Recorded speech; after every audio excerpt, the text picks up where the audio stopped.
नमस्कार मित्रांनो, बायोडायव्हर्सिटीमध्ये इंटरेस्ट असणाऱ्या मंडळींसाठी हा व्हिडिओ. हे मालवण तालुक्यातील वायंगणी गावामध्ये मी आहे, बौद्धवाडीजवळ जे राजेश्वराचं स्थान आहे तिथला हा पाण्याचा साठा आहे. याला तुम्ही खाडीपात्राचं पाणी म्हणू शकता किंवा खाजणाचा भाग म्हणू शकता. हे आता समोर दिसतं आहे हे केवड्याचं बन म्हणू शकतो आपण.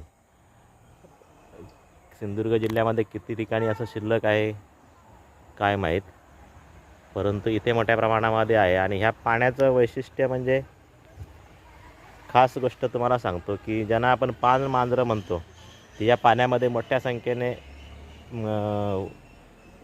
विहार करताना दिसतात. आत्ता कॅमेऱ्यासमोर एकही नाही आहेत, परंतु या पाण्यामध्ये मोठ्या प्रमाणात आहेत. ती कमीत कमी पाणीसाठा आणि जास्तीत जास्त पाणमांजरं आहेत.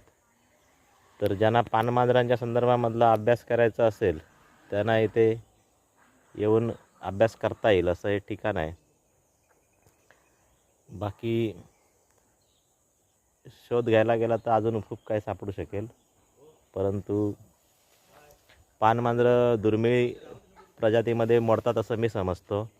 ती पाणमांजरं ह्या भागामध्ये आहेत.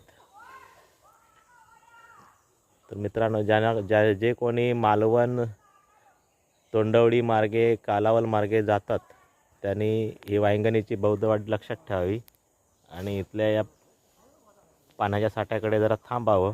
पाणमांजरं बघण्याचा तुम्हाला योग येऊ शकतो. धन्यवाद मित्रांनो.